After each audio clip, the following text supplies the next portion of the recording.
बताया था last topic का क्वेश्चंस वगैरह कराए थे।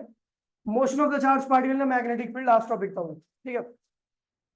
उसी के ऊपर बेस एक और नया टॉपिक चालू हो रहा है कि एक कंडक्टर मैग्नेटिक फील्ड के अंदर रखा हुआ है और उस कंडक्टर के ऊपर करंट है, तो उस कंडक्टर को मैग्नेटिक फील्ड में रखे जाने की वजह से उसके ऊपर कितना फोर्स लगेगा वो निकालेंगे, ठीक है। बहुत इंपॉर्टेंट टॉपिक है और बहुत बार पूछा भी गया। ध्यान दीजिएगा, आसान टॉपिक। टॉपिक का नाम है force on current carrying wire, ठीक है, placed in a uniform magnetic field.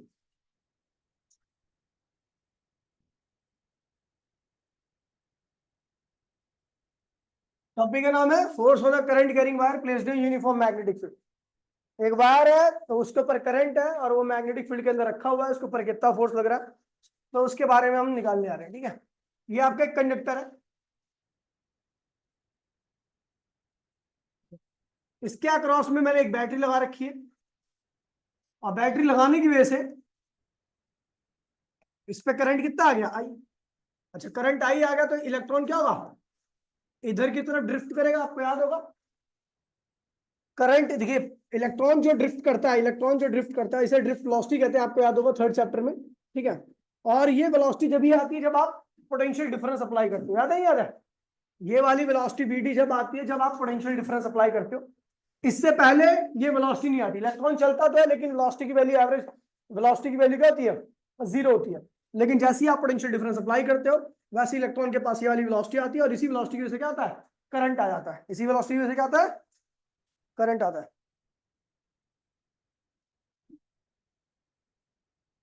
ठीक है। इसी वेलोसिटी की वजह से करंट आता है, ठीक है। तो इस वेलोसिटी से जब आपने पोटेंशियल डिफरेंस अप्लाई किया तो इसी वेलोसिटी से इलेक्ट्रॉन क्या हो रहा है, ड्रिफ्ट कर रहा है नेगेटिव साइड से लेके कहां पे, ये नेगेटिव होगी ना, ये क्या होगी, पॉजिटिव। तो नेगेटिव से कहां ड्रिफ्ट कर रहा है, पॉजिटिव की तरफ। अगर नेगेटिव साइड होगी उधर क्या होगी, पॉजिटिव। ध्यान दीजिएगा।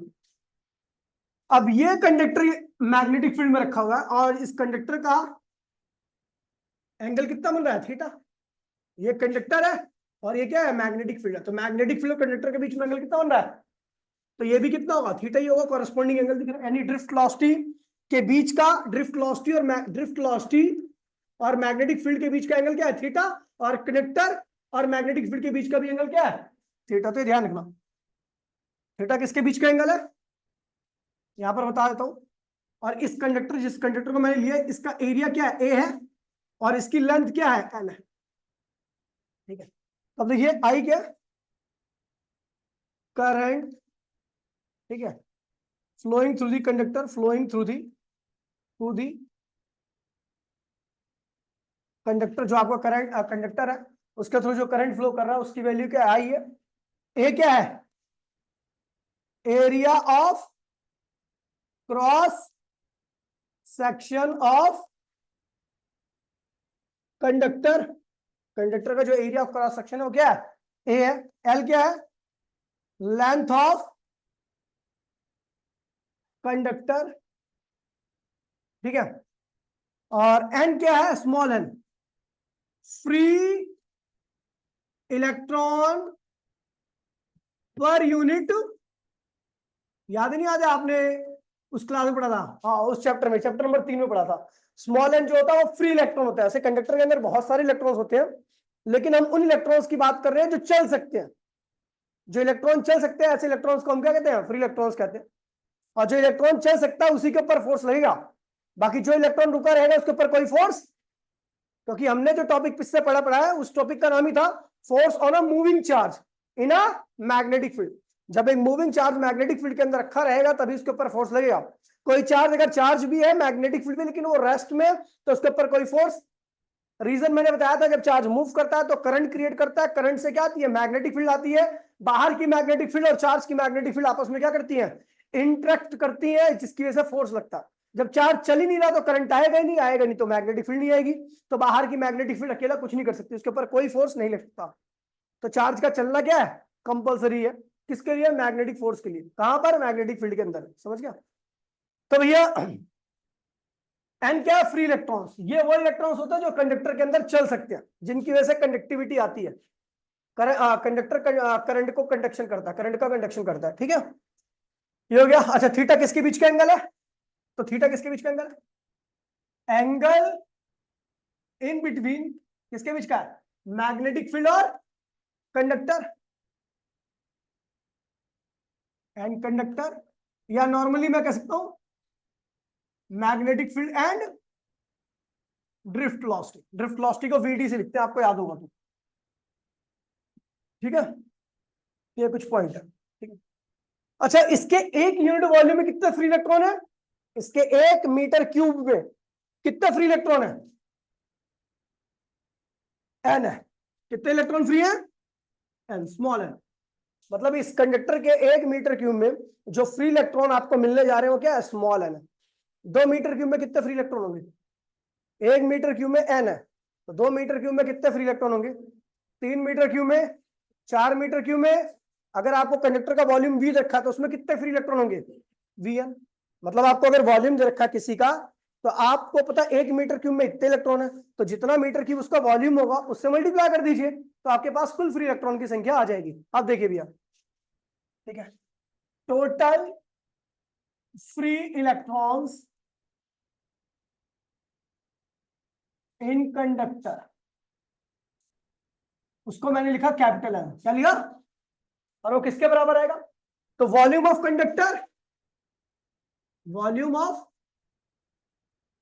कंडक्टर इनटू में 1 मीटर क्यूब के अंदर फ्री इलेक्ट्रॉन। समझ गए भैया? जितना भी वॉल्यूम होगा उससे एन से मल्टीप्लाई कर दो, वही आ जाएगा। अच्छा, वॉल्यूम ऑफ कंडक्टर क्या होगा? ये कंडक्टर कैसा है? सिलेंड्रिकल है। सिलेंडर का वॉल्यूम क्या होता है? पाई आर स्क्वायर एच। क्या होता है? पाई आर स्क्वायर क्या होता है? Area of cross section of cylinder, और एच क्या है? उसकी हाइट। यानी अगर आपको एरिया ऑफ सिलेंडर पता है और हाइट पता है तो आप उसका वॉल्यूम निकाल सकते हो। तो यहां पर एरिया कितना क्रॉस सेक्शन का? ए, और हाइट कितनी सिलेंडर की? एल, तो वॉल्यूम कितना होगा? A L. क्या होगा? तो वॉल्यूम ऑफ कंडक्टर क्या होगा? A L. और एक देखिए, इतने मीटर क्यूब इसका वॉल्यूम है, और आपको पता है इतने मीटर क्यूब में फ्री इलेक्ट्रॉन कितने हैं? 1 मीटर क्यूब में एन, तो कुल कितने इलेक्ट्रॉन फ्री है? L N. अगर आपको याद होगा तो मैंने 3rd चैप्टर में बताया था, एक कंडक्टर इसका एरिया ए है, लेंथ एल है, और एन क्या है? Free electron per unit volume. तो उसके अंदर कुल इलेक्ट्रॉन कितने फ्री होंगे? L N. याद है नहीं याद है? चलो, नहीं याद है तो अच्छी बात है। अब आगे बढ़ते हैं भैया, बात करते हैं force experience by single electron, single moving electron. Moving electron मतलब फ्री इलेक्ट्रॉन। तो वो क्या हुआ? एफ हो गया। कल मैं परसों मैंने एक टॉपिक बताया था, जब एक चार्ज पार्टिकल मैग्नेटिक फील्ड के अंदर चलता है तो उसके ऊपर कितना फोर्स लगता है? तो B Q V sine theta. याद है नहीं याद है? बी मतलब मैग्नेटिक फील्ड, वी मतलब उसकी वेलोसिटी, क्यू मतलब उसके ऊपर, और साइन थीटा, थीटा किसके बीच का एंगल था? वेलोसिटी और मैग्नेटिक फील्ड के बीच का। तब ये याद है, B Q V sine theta. यहां पर मैग्नेटिक फील्ड क्या है? बी क्या है? मैग्नेटिक फील्ड, उसकी वैल्यू अपने को दे रखा है बी। क्यू क्या है? इलेक्ट्रॉन के ऊपर चार्ज, जो कि क्या होता है? ई। वेलोसिटी क्या है? Drift velocity. और एंगल कितना रखा है? Angle in between velocity and magnetic field कितना रखा है? ये देखो ना, दे रखा है मैग्नेटिक फील्ड और वेलोसिटी के बीच का एंगल कितना है? थीटा। चार्ज कितना है? ई। वेलोसिटी कितनी है? तो इसके ऊपर कुल कितना फोर्स लग रहा होगा? F इक्वल्स टू में B E V D sine theta. ये एक इलेक्ट्रॉन पे लगने वाला फोर्स है। अपने को पता है कंडक्टर के अंदर कुल कितने फ्री इलेक्ट्रॉन है? एक इलेक्ट्रॉन पे इतना फोर्स लग रहा है, तो इतने इलेक्ट्रॉन में कितना फोर्स लगेगा? Total force experience by conductor due to free electron. Free क्योंकि उसके अंदर और भी इलेक्ट्रॉन है, वो फोर्स एक्सपीरियंस नहीं कर सकते। क्यों? क्योंकि वो क्या है? रेस्ट में है, वो मूव नहीं कर सकते। मूव करने वाले इलेक्ट्रॉन पे ही फोर्स लगता है। तो total force experience by conductor due to free electron. तो फ्री इलेक्ट्रॉन कितने हैं? एन। और एक इलेक्ट्रॉन में कितना फोर्स लग रहा है? एफ। कुल फोर्स को मैंने कैपिटल एफ लिखा, और उस कैपिटल एफ की वैल्यू क्या है? Small capital N. Capital N की वैल्यू क्या है? L N. क्या है? A L N. और जो एक इलेक्ट्रॉन पे फोर्स लग रहा है क्या लग रहा है, बीई वीडी साइन थीटा। अगर मैं इसको अरेंज करूं थोड़ा सा, तो एफ इक्वल्स में क्या होगा, B VD E N A L sine theta. अगर आपने ये देखा होगा तो क्या लिखा, वीना। और आपको थर्ड चैप्टर में याद होगा वीना किसकी वैल्यू थी, करंट की वैल्यू थी। किसकी वैल्यू थी, तो थर्ड चैप्टर में हमने देखा था कि आई इक्वल्स में वीना था। आई इक्वल्स में क्या था, वीना था। तो हमने इसकी जगह पे क्या लिखना है, वीना की जगह पे क्या लिख देना है, आई। तो भैया ये हो जाएगा आपका,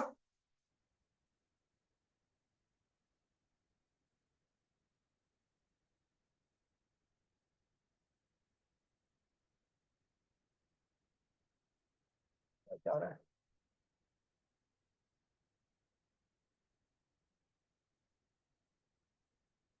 हैंग हो गया अभी। अब ये बैठी है ना बच्ची, तभी ना यार, तो उड़ गई।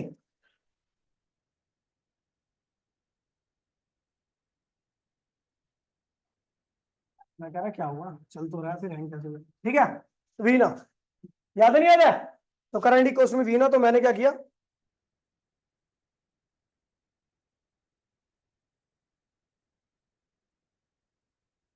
ये हो जाएगा आपका एफ इक्वल्स टू में पी, और इसकी वैल्यू क्या रखी है, आई एल साइन थीटा। एक कंडक्टर जो बी मैग्नेटिक फील्ड में है, आई उसके ऊपर क्या है, करंट है, एल उसकी क्या है, लेंथ है। और लेंथ और मैग्नेटिक फील्ड के बीच का एंगल कितना है, थीटा। तो उसके ऊपर जो फोर्स लगता है वो ये लगता है। ठीक है, special case. Special case, special case क्या कहता है, अगर मैं कंडक्टर को मैग्नेटिक फील्ड के पैरेलल रख दूं, कंडक्टर को कैसे रख दूं, तो भैया जो कंडक्टर के अंदर इलेक्ट्रॉन रहेंगे वो भी मैग्नेटिक फील्ड के पैरेलल ही चलेंगे। और आपको याद होगा जो चार्ज पार्टिकल मैग्नेटिक फील्ड के पैरेलल चलता है उसके ऊपर किसी प्रकार का कोई फोर्स नहीं लगता। आपको पता है कंडक्टर के ऊपर जो फोर्स लग रहा है वो फ्री इलेक्ट्रॉन्स के चलने की वजह से लग रहा है। अब जो अंदर इलेक्ट्रॉन है उनके ऊपर कोई फोर्स नहीं लग रहा, तो कंडक्टर के ऊपर भी किसी प्रकार का कोई फोर्स नहीं लगेगा, क्योंकि कंडक्टर के ऊपर जो फोर्स लग रहा है वो फ्री इलेक्ट्रॉन्स की वजह से लग रहा है। और अगर फ्री इलेक्ट्रॉन्स उसी दिशा में चलते हैं जिस दिशा में क्या है, मैग्नेटिक फील्ड है, तो उस कंडक्टर के ऊपर या उन चार्जेस के ऊपर जो कंडक्टर के अंदर है उनके ऊपर किसी प्रकार का कोई फोर्स नहीं लगता। चलो फॉर्मूला से देख लेते हैं। यानी क्या कर दिया, पहला केस कर रहा हूं कि अगर मैग्नेटिक फील्ड लेंथ के क्या है, पैरेलल है, मतलब कंडक्टर ऐसे रखा हुआ है, तो इसी डायरेक्शन में क्या है भैया, मैग्नेटिक फील्ड भी है, दोनों पैरेलल एक दूसरे के। तो चार्ज पार्टिकल भी इसी, क्योंकि कंडक्टर चार्ज पार्टिकल चल कहां है, कंडक्टर की लेंथ के अलाउंग। तो कंडक्टर की लेंथ क्या है, मैग्नेटिक फील्ड के अलाउंग है, दोनों एक ही डायरेक्शन में। एंगल क्या होगा उनके बीच में, 0 डिग्री का बनेगा। 0 डिग्री का बनेगा तो भैया यहां पर रख दीजिए force, B I L sine zero. Sine zero क्या होता है, जीरो, तो फोर्स भी क्या हो गया, जीरो। सेकंड केस, अगर मैंने मैग्नेटिक फील्ड के परपेंडिकुलर रख दिया लेंथ को, यानी लेंथ आपकी ऐसी है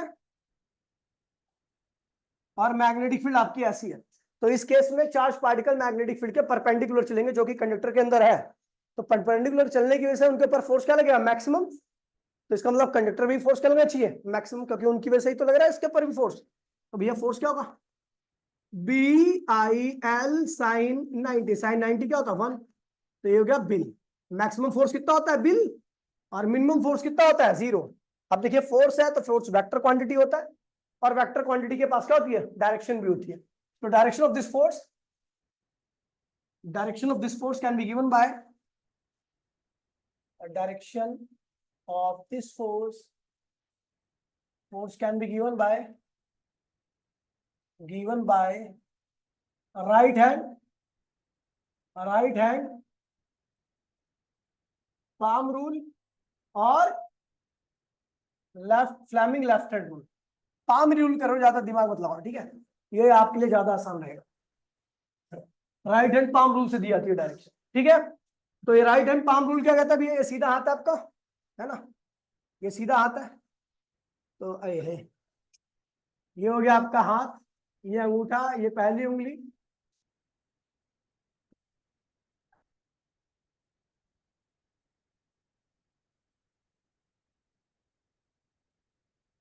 ये पाम है। तो पाम दिखाता है किसको, फोर्स को। ये फिंगर है, फिंगर दिखाती है मैग्नेटिक फील्ड को। और ये थंब है, हम दिखाता है करंट का। ठीक है भैया, तो राइट हैंड पाम रूल से हमारा काम हो जाएगा। ठीक है, सीधा हाथ लाए। ठीक है, अब देखिए कुछ क्वेश्चन दे रहा हूं। क्वेश्चन नंबर फर्स्ट, ये कंडक्टर है, इसके ऊपर करंट कहा जा रहा है ऊपर, और मैग्नेटिक फील्ड कहा है इनवर्ड। मैग्नेटिक फील्ड कैसी है? इनवर्ड। अब बताइए इसके ऊपर फोर्स किस दिशा में लगेगा? तो सीधा हाथ लीजिए, अपने सीधे हाथ की उंगलियों को बोर्ड के अंदर की तरफ रखिए, क्योंकि आपकी मैग्नेटिक फील्ड अंदर जा रही है। उंगलियां मैग्नेटिक फील्ड को रिप्रेजेंट करती है। थंब कहां रखना है आपको भैया? करंट की डायरेक्शन में, और करंट कहां जा रहा है? ऊपर। तो थंब भी कहां गया? ऊपर। तो मेरा रहता कहां रहा है? पाम कहां रहा है? लेफ्ट की तरफ। कहां रहा है? यानी फोर्स कहां लग रहा है इसके ऊपर? लेफ्ट में। कहां लग रहा है? लेफ्ट। ठीक है, क्वेश्चन का नाम है gives the direction of magnetic field. दूसरा केस, डॉट का मतलब होता है आउटवर्ड मैग्नेटिक फील्ड। क्या आता है? Outward magnetic field. करंट कहां जा रहा है? ऊपर। मतलब अपने सीधे हाथ की उंगलियों को बाहर की तरफ रखना है, क्योंकि मैग्नेटिक फील्ड बाहर आ रही है। थंब करंट की दिशा में रखना है। थंब कहां रखना है? ऊपर जाएगा, क्योंकि करंट भी कहां जा रहा है? ऊपर। तो मेरा जो पाम है वो कहां जा रहा है? सीधे साइड में, राइट साइड में। तो इसके ऊपर फोर्स कहां लगेगा? Right side. ये हो गया। अगला क्वेश्चन है क्वेश्चन नंबर 2।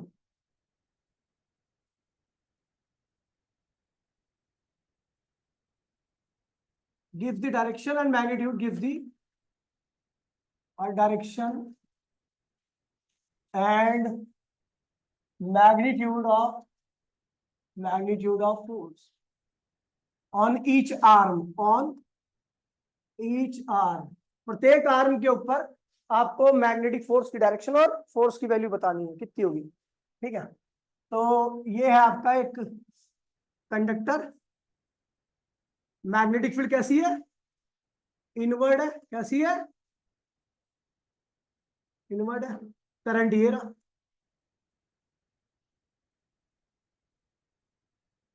ये ए है, ये बी है, ये सी है, ये डी है। आपको पहले निकालना है एफ ए बी। क्या निकालना है? एफ ए बी आर्म आपका ये। अच्छा, इसकी लंबाई है, यहां से यहां तक की लंबाई क्या? एल है। और ये कितना है भैया? बी है। ठीक है, तो भैया ए बी जो है, ए बी पे फोर्स निकालना है। तो ए बी पे फोर्स की वैल्यू क्या होती है? बिन साइन थीटा। क्या होती है? बी क्या होता है? Magnetic field. यहां पर बता दूं मैग्नेटिक फील्ड क्या है?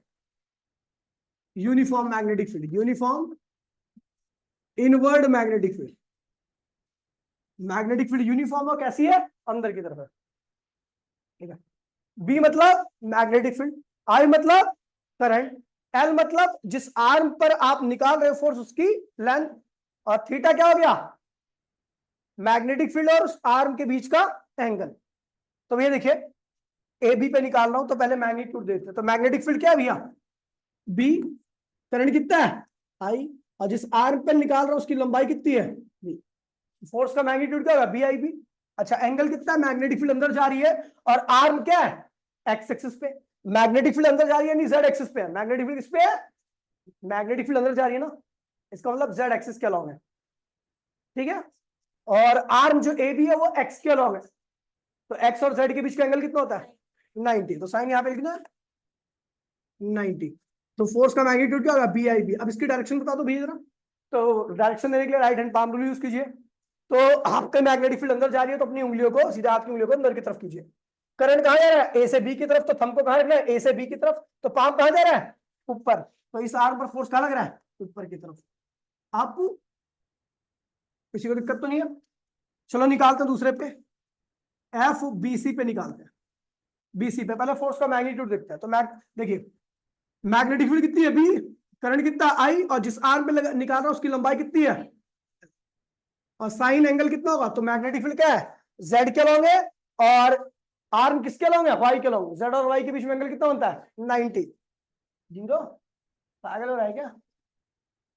90। क्योंकि यहां पर थीटा 90 इसलिए लिया है क्योंकि जो एल वेक्टर है वो मैग्नेटिक फील्ड के क्या है? परपेंडिकुलर है। एल कहां पर है? वाई पर। और मैग्नेटिक फील्ड कहां पर है? जेड पर। समझ गया? तो फोर्स का मैग्नीट्यूड क्या गया? बिल। क्या गया? डायरेक्शन क्या होगी इसकी? तो मैं right hand palm rule use करेंगे। मैग्नेटिक फील्ड क्या है? ये इनवर्ड। हम कहां रखोगे? ऊपर की तरफ। तो जो आपका रहता है वो कहाँ लग रहा है, लेफ्ट में, तो ये क्या हो रहा है, लेफ्ट, ये फोर्स कहाँ लग रहा है, लेफ्ट में। ज्यादा फुसफुसा मत वरना यहीं आके मारूंगा, समझ गया। ये जा रहा है, वो जा रहा है, F C D, F C D पे निकालना फोर्स, ठीक है। एफ सी डी पे निकालना, तो इस आर्म के जो फोर्स लग रहा है उसका मैग्नीट्यूड निकालते हैं। मैग्नेटिक फील्ड कितनी है भैया, बी, करंट कितना है, आई, आर्म की लंबाई कितनी है, बी के बराबर, और साइन एंगल कितना होगा, 90। क्यों, क्योंकि भैया बी और बी जो है वो दोनों परपेंडिकुलर है, बी किसके लॉन्ग है, जेड के लॉन्ग, और बी किसके लॉन्ग है, एक्स के लॉन्ग, इसलिए एंगल कितना होगा, थीटा क्या होगा, समझ गए भैया। फोर्स का मैग्नीट्यूड क्या, बी आई, बी आ गया, सी डी। अब सी डी आर्म पर फोर्स की डायरेक्शन बताइए क्या होगा। तो सीधे हाथ की उंगलियों को क्या रखो भैया, बोर्ड के अंदर, और थंब कहाँ रखोगे, लेफ्ट साइड में, क्योंकि करंट कहाँ जा रहा है, लेफ्ट में, तो जो लेफ्ट आ रहा है कहाँ आ रहा है, डाउनवर्ड, कहाँ आ रहा है, डाउनवर्ड, डाउनवर्ड। ऐसी चौथा, F A D, F A D देखिए, तो मैग्नेटिक फील्ड कितनी है, बी, करंट कितना, आई, लेंथ कितनी है, एल, और साइन एंगल कितना होगा, 90 डिग्री का, ठीक है। यहाँ पर बी और एल दोनों एक दूसरे क्या है भैया, परपेंडिकुलर, क्यों, क्योंकि बी किसके लॉन्ग है, बी क्या है, जेड के लॉन्ग है, और लेंथ किसके लॉन्ग है, वाई के लॉन्ग, इसलिए थीटा क्या होगा, 90 डिग्री, ठीक है। अच्छा, इस फोर्स की डायरेक्शन बताइए क्या होगा। तो मैग्नेटिक फील्ड क्या है भैया, अंदर, करंट कहाँ है, नीचे, तो फोर्स कहाँ जा रहा है, राइट साइड में।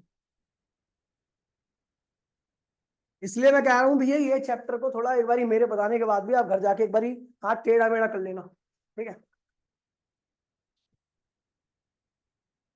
आगे बढ़ते भैया। gives the magnitude and direction of magnitude and direction of magnetic force, direction of magnetic force। अब इस पे आप करोगे कॉपी के पीछे, A B C D, L ये है, बी ये है, मैग्नेटिक फील्ड इस तरीके से, मैग्नेटिक फील्ड की वैल्यू क्या है, बी है, करंट क्या है, आई,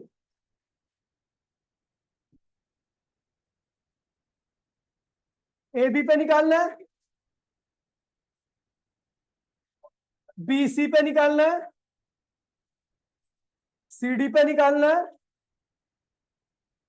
डी ए पे निकालना है। चलो भैया ट्राई कीजिए भाई।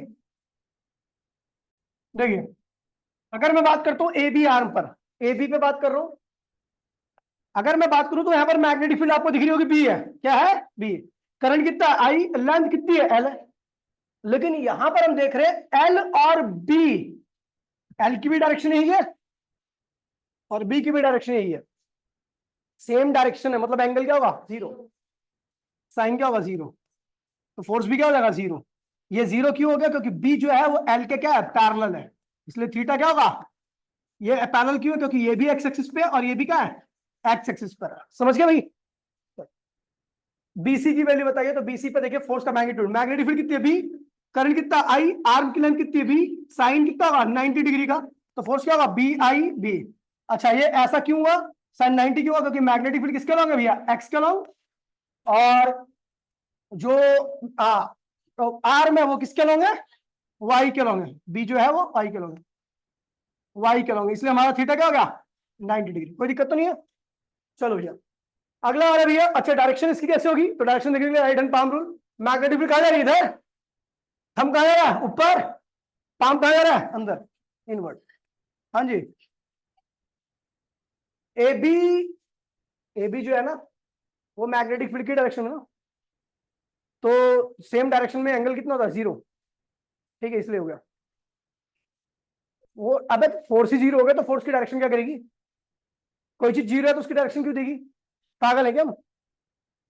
नहीं मतलब मैं तो नहीं हूं सी डी, अब सी डी के साथ यही लोचा है कि ये इसकी डायरेक्शन ये है और मैग्नेटिक फील्ड ऐसे है, तो पैरेलल हो चाहे एंटी पैरेलल हो, अगर पैरेलल में चीज जीरो है तो एंटी पैरेलल में भी जीरो होगी, क्योंकि साइन 180 रखूंगा, ये एंटी पैरेलल का केस है, साइन 180 भी क्या होता है, जीरो होता है, तो फोर्स भी क्या होगा, जीरो। यहाँ पे डायरेक्शन देने की जल्दी जरूरत नहीं है। तो देखिए भैया, मैग्नेटिक फील्ड क्या बी, करंट क्या आई, आर्म की लेंथ क्या एल, लेकिन समस्या आ गई एंगल की, वो कितना भैया 180। क्यों 180 भैया, अच्छा साइन 180 जीरो होता है, तो फोर्स भी क्या हो गया जीरो। यहां पे डायरेक्शन देने की आवश्यकता नहीं है जब डायरेक्शन, अच्छा ये 180 कैसे हुआ, क्योंकि जो आर्म मैग्नेटिक फील्ड है वो किसके अलॉन्ग है, एक्स के अलॉन्ग, वो एंटी पैरेलल है, इसे कहते हैं जब अपोजिट हो, ये ऐसे है ये ऐसे है, तो इसे कहते हैं एंटी पैरेलल। एल एल के एंटी पैरेलल क्यों है, क्योंकि ये देखिए मैग्नेटिक फील्ड तो एक्स के अलॉन्ग है, लेकिन ये किसके है, माइनस एक्स के अलॉन्ग, एक्स और माइनस एक्स के बीच में एंगल कितना होता है 180 डिग्री का, ठीक है, माइनस एक्स के अलॉन्ग, ठीक है, इसलिए एंगल हमने दिया। अच्छा डीए पे कितना फोर्स है, तो भैया डीए पे, डीए रहा तो मैग्नेटिक फील्ड कितनी है बी, करंट कितना आई, आर्म की लेंथ कितनी वी, साइन एंगल कितना होगा 90, 90 और यानी क्या होगा फोर्स क्या होगा बी आई बी। अच्छा ये कैसे हुआ, क्योंकि मैग्नेटिक फील्ड किसके अलॉन्ग है, एक्स के अलॉन्ग, और जो करंट है वो किसके अलॉन्ग है, और सॉरी आर्म जो है वो किसके अलॉन्ग है, वाई के अलॉन्ग, वाई के अलॉन्ग, इसलिए थीटा क्या होगा 90 डिग्री का होगा, ठीक है।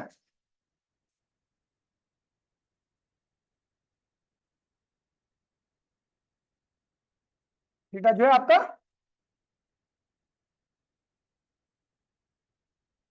थीटा इक्वल्स टू में 90 डिग्री। अच्छा इस फोर्स की वैल्यू डायरेक्शन क्या होगी, तो ये देखिए पाम रूल देखिए, करंट कहां है नीचे, उंगलियां कहां है, एक्स एक्सिस पे, इस पे करंट नीचे, उंगली एक्स एक्सिस पे, फोर्स कहां रहा है, बाहर, आउटवर्ड, ठीक है भैया। अब देखिए एक छोटा सा टॉपिक है, और ये टॉपिक भाई प्लीज, ये टॉपिक थोड़ी समस्या क्रिएट कर सकता है, इसलिए ध्यान समझना, ठीक है। टॉपिक का नाम है force in between two parallel current carrying wire, force in between two parallel current carrying wire. यहां पर हमारे पास दो पैरेलल करंट कैरिंग वायर है, और वो एक दूसरे पे फोर्स लगाएंगे, ये दोनों वायर क्या है, इनफाइनाइट लॉन्ग है, ये करंट इस पे क्या आई वन है, इस पे करंट क्या है भैया आई, करंट की डायरेक्शन क्या है, सेम है, करंट की डायरेक्शन क्या है, करंट की डायरेक्शन दोनों वायर में क्या है, वायर में सेम है, चाहे ऊपर जाए चाहे नीचे आए, लेकिन सेम होनी चाहिए, ठीक है। अच्छा दोनों के बीच की जो दूरी है वो क्या है, आर है, दोनों के केंद्र के मतलब दोनों के बीच की दूरी जो है आपकी आर है ना। अब इसमें दो स्टेप्स इन्वॉल्व होते हैं, ठीक है। अच्छा एक डायग्राम ये हो गया आपका ए, और एक डायग्राम बी बना रहा है जिसमें करंट की डायरेक्शन क्या होगी, अपोजिट होगी। इसका करंट क्या है, आई वन ऊपर जा रहा है, इसका करंट कहाँ आ रहा है, नीचे आ रहा है, और दूरी कितनी है आर, ठीक है, तो अपोजिट डायरेक्शन, करंट की डायरेक्शन क्या है, की डायरेक्शन क्या है, अपोजिट है। अब दोनों में फोर्स का नेचर भी अलग अलग हो जाएगा, लेकिन उससे पहले आपको ध्यान रखना इसमें कुछ स्टेप्स होते हैं। स्टेप नंबर फर्स्ट, देखिए इस करंट कैरिंग वायर की मैग्नेटिक फील्ड होगी, होगी नहीं होगी, कोई भी वायर है तो उस वायर के ऊपर करंट है तो करंट होगा तो मैग्नेटिक फील्ड होगी, और इसकी मैग्नेटिक फील्ड इसके ऊपर अपना इंफ्लुएंस दिखाएगी, और इसके ऊपर भी करंट है तो इसकी मैग्नेटिक फील्ड इसके ऊपर अपना इंफ्लुएंस दिखाएगी। मतलब वायर की जो मैग्नेटिक फील्ड है वो एक दूसरे के ऊपर क्या करेगी, अपना इफेक्ट दिखाएगी। कैसा इफेक्ट, तो फोर्स लगाएगी, उसी फोर्स की वैल्यू को निकालने जा रहे हैं हम। देखिए स्टेप फर्स्ट में हमें क्या करना है, give the direction of, give the direction of magnetic field on each wire, each wire due to other wire, other wire by right hand thumb. कह रहा है भैया पहले वायर की मैग्नेटिक फील्ड हमें दूसरे वायर पे देनी है, दूसरे वायर की मैग्नेटिक फील्ड पहले वायर पे देनी है, किसका इस्तेमाल करके, राइट हैंड थंब रूल का इस्तेमाल करके। दूसरा, अब भैया जब पहले वायर पे मैग्नेटिक फील्ड आ रही है दूसरे वायर की, तो पहले वायर पे मैग्नेटिक फील्ड दूसरे वायर की है, पहले वायर के ऊपर करंट भी है। आपने भी एक टॉपिक पढ़ा, जब एक current carrying wire magnetic field के अंदर रखा होता है तो उसके ऊपर क्या लगता है, फोर्स, और फोर्स की वैल्यू क्या होती है, बिन साइन थीटा, याद नहीं आता है। तो ऐसे ही दूसरे वायर के ऊपर भी फोर्स लगेगा, कैसे, क्योंकि दूसरे वायर पे पहले वायर की मैग्नेटिक फील्ड होगी, समझ गया, दूसरे वायर पे पहले वायर की मैग्नेटिक फील्ड होगी, उसके ऊपर भी करंट है तो उसके ऊपर भी क्या लगेगा, फोर्स लगेगा, ठीक है। चलो लिखते हैं भैया। स्टेप सेकंड में क्या करना है, क्या कर रहा है, give the direction of, give the direction of magnetic force, magnetic force जो कि क्या है भैया, बिल साइन थीटा, क्या है, बिल साइन थीटा, बाय फ्लेमिंग या right hand palm rule, by right hand palm rule. तो ये दो स्टेप्स इन्वॉल्व है। चलो पहले स्टेप का इस्तेमाल करके हम क्या करते हैं, पहले वायर की मैग्नेटिक फील्ड दूसरे वायर के ऊपर निकालते हैं, ठीक है। तो मैग्नेटिक फील्ड की डायरेक्शन देने के लिए राइट हैंड थंब रूल का इस्तेमाल किया जाता है, वेयर थंब क्या है, करंट है, और कर्ल फिंगर क्या है, मैग्नेटिक फील्ड। और एक बात ध्यान में, जैसे मैं बता रहा हूं ऐसे ही करना आपको। पहले वायर की मैग्नेटिक फील्ड मैं कहां दूंगा, दूसरे वायर के ऊपर। पहले वायर की मैग्नेटिक फील्ड किसके ऊपर होगी, दूसरे पे, और दूसरे की मैग्नेटिक फील्ड किसके ऊपर होगी। तो भैया पहले वायर की मैग्नेटिक फील्ड, यानी इस वाले वायर की मैग्नेटिक फील्ड आप निकाल रहे हो, इस पे है, टाइम खत्म हो जाएगा, मैग्नेटिक फील्ड निकाल दो। तो देखिए भैया, करंट कहां है, ऊपर, और उंगलियों को आप कहां रखोगे, सीधा हाथ की, जहां पर आपको मैग्नेटिक फील्ड निकालनी है, किधर निकालनी है, राइट साइड में। कहां निकालनी है, सेकंड बार राइट साइड में, इसलिए हमने अपनी उंगलियों को क्या कर रखा है, राइट साइड में। तो थंब को ऊपर, उंगलियों को राइट साइड में, और उसको थोड़ा कर्ल कर दो, क्या कर दो, तो उंगलियां कहां जा रही है, यानी जो पहले वायर की मैग्नेटिक फील्ड है दूसरे वायर के ऊपर कैसी आ रही है, इनवर्ड, कैसी आ रही है, इनवर्ड। खत्म हो गया टाइम। इनवर्ड को हम क्या लिखते हैं, ये B1, B1 मतलब पहले वायर की मैग्नेटिक फील्ड दूसरे वायर के ऊपर। चलो अब दूसरे वायर की मैग्नेटिक फील्ड पहले भी निकालते हैं। तो दूसरे वायर का